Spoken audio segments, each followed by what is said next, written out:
कहानी पुरानी तिजोरी का केस एक छोटे कस्बे की। वहां एक बहुत पुराना घर था जिसे लोग मनहूस हवेली कहते थे। सालों से वीरान खड़ा था वो घर। लोग कहते थे उस हवेली में जाने वाला कभी वापस नहीं आता।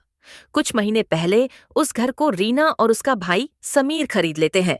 दोनों ने सोचा, मरम्मत करके इसे गेस्ट हाउस बना देंगे, लोगों को ठहरने की जगह देंगे और पैसा भी कमाएंगे। मरम्मत शुरू हुई। मजदूर दीवारें तोड़ रहे थे, फर्श उखाड़ रहे थे। तभी एक कमरे की फर्श के नीचे से लोहे की एक पुरानी तिजोरी निकली। तिजोरी जंग लगी हुई थी और उस पर बड़े अक्षरों में लिखा था, मत खोलना। मजदूर डर गए और काम छोड़कर भाग खड़े हुए। रीना का दिल भी धड़क उठा, लेकिन समीर की आंखों में चमक आ गई।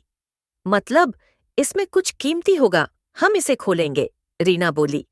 लेकिन अगर इसमें कुछ खतरनाक हुआ तो? समीर हंस पड़ा। खतरा? तिजोरी में सोना चांदी रखा जाता है, भूत नहीं। रात को जब सब मजदूर जा चुके थे, समीर और रीना तिजोरी के पास पहुंचे। बहुत मशक्कत के बाद ताला टूटा। जैसे ही ढक्कन उठा, अंदर से बदबूदार हवा का झोंका निकला। रीना ने मुंह ढक लिया और समीर ने टॉर्च अंदर डाली। लेकिन तिजोरी में सोना चांदी नहीं था, बल्कि सिर्फ एक पुरानी डायरी और खून से सने कपड़े रखे थे। समीर ने कांपते हाथों से डायरी खोली। पहला पन्ना पढ़ते ही उसकी आंखें चौड़ी हो गईं। उसमें लिखा था, अगर कोई इस तिजोरी को खोलेगा तो उसे भी वही अंजाम भुगतना होगा जो मैंने भुगता है। ये गहने मेरे खून से खरीदे गए थे। जब तक इन्हें मिट्टी को वापस नहीं सौंपा जाएगा, तब तक मेरी आत्मा चैन से नहीं सोएगी। रीना कांपते स्वर में बोली, समीर, हमें ये तिजोरी बंद कर देनी चाहिए। लेकिन समीर के चेहरे पर अजीब सी चमक थी। डर क्यों रही हो सकता है इसमें और भी खजाना हो। ये कपड़े और डायरी तो बस किसी ने धोखा देने के लिए रखे हैं। अचानक कमरे में तेज हवा का झोंका आया। तिजोरी का ढक्कन अपने आप बंद हो गया और जोरदार आवाज गूंजी। रीना डर गई। तभी दीवार पर टंगी एक पुरानी पेंटिंग हिली और उसके पीछे से एक गुप्त रास्ता दिखाई दिया।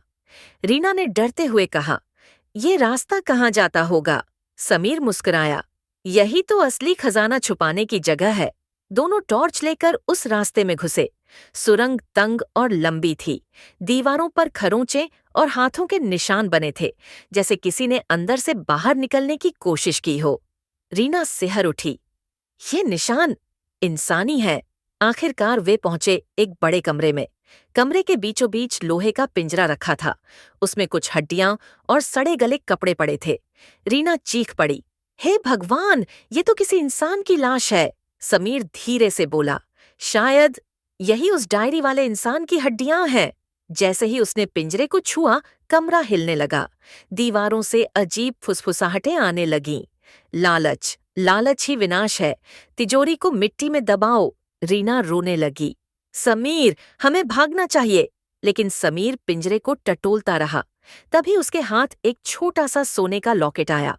लॉकेट पर वही नाम लिखा था, रघुनाथ सिंह, जो डायरी में था।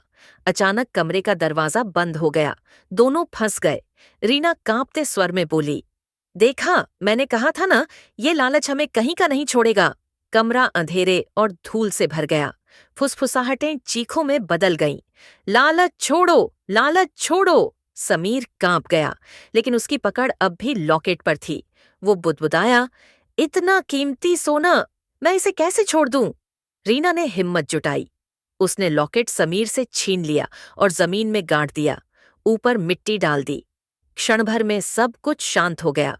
कमरे की दीवार पर दरवाजा फिर से दिखाई देने लगा। दोनों भागकर बाहर निकले।